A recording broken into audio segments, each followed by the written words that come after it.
Hey everyone, here is the third video on Rain on the Roof, which is a very important poem from exam point of view from NCERT book Beehive Class 9. So here we are going to study about the poem, then stanza 3, then word meaning and explanation. You can see a beautiful image here, and Rain on the Roof is also a poem which will let you go in your childhood memories. क्योंकि जो poet है उसने भी इसी basis पे इसको लिखा है. He is best known for his poem rain on the roof. और ये लिखी किसने है? ये लिखी है कोट्स किने. इन्होंने इस पोम को लिखा है. Which is still popular today and frequently anthologized in collections of American poetry. मतलब अमेरिकन पोइट्री में आज भी पब्लिश होती हैं.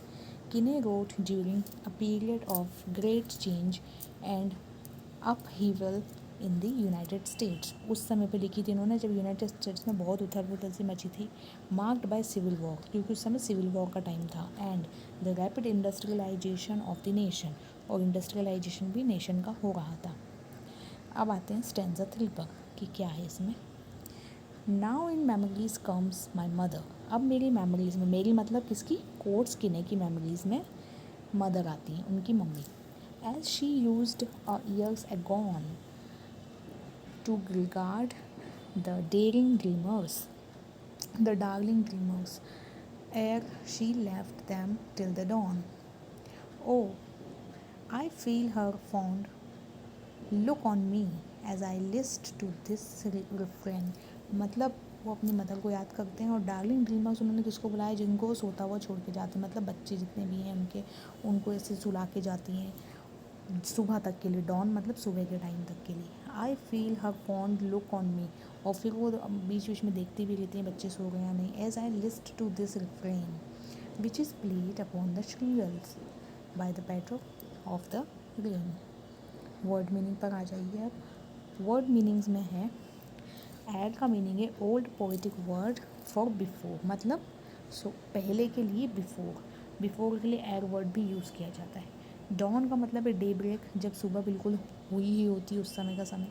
List is old poetic word for listen. Refrain is repeated part of a song और a poem hear the sound of the rain. तो refrain. अब आते हैं हम एक्सप्लेनेशन पर. आप अगर इन वर्ड मीनिंग्स को भी एग्ज़ाम में थोड़ा सा लिख कर आएंगे कहीं ना कहीं इंपॉर्टेंट पॉइंट ऑफ व्यू से, तो आपके मार्क्स थोड़े से ऐड हो सकते हैं या आप उसको अच्छा अट्रैक्टिव बना सकते हैं कॉपी को. Here the poet introduces his mother. अब यहाँ पे पोएट ने अपनी मदर को इंट्रोड्यूस किया है. He says that he is dreaming of his mother. अब वो बताता है कि वो अपनी मदर के बारे में ड्रीम कर रहा है. As he had told in the previous stanza that rain brings memories of the past. जैसा कि उसने अपनी प्रीवियस स्टैंजा में, पहले के स्टैंजा में बताया कि जो रेन होती है वो क्या लेकर आती है? Rain brings memories of the past. Rain जो होती है वो पास्ट की मेमोरीज को लेकर आती है. मतलब हम अपने बचपन में चले जाते हैं रेन के बारे में सुन के.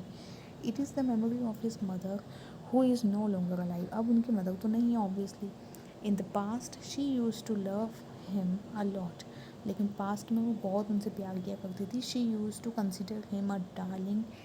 वो उसको एक डार्लिंग, एक बेबी की तरह रखती थी अपने बेटे को, मतलब पोएट को. And she would let him sleep till daybreak. और तब तक सोने देती थी, मतलब सुबह तक.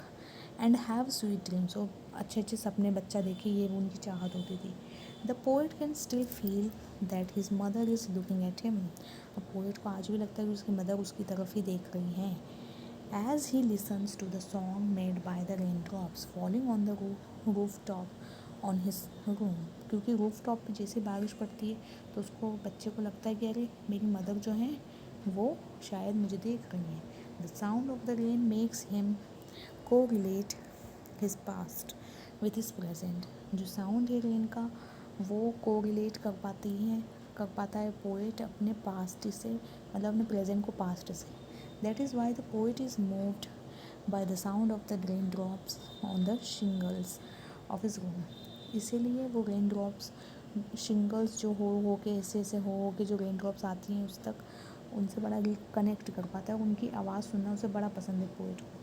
Whenever he hears this sound, it brings back memories of the past. तो जब भी वो सुनता तो उसकी पास्ट की मेमोरीज रिवाइव हो जाती हैं and he is reminded of his mother, और उसे अपनी मदर याद आ जाती है। तो यही था इस वाले स्टेंजा में। I hope you understood this poem stanza. अब इसके बाद इसका एक लास्ट स्टेंजा बचेगा which we will be covering in the next video. So let's meet in our next video. Thank you for watching this one.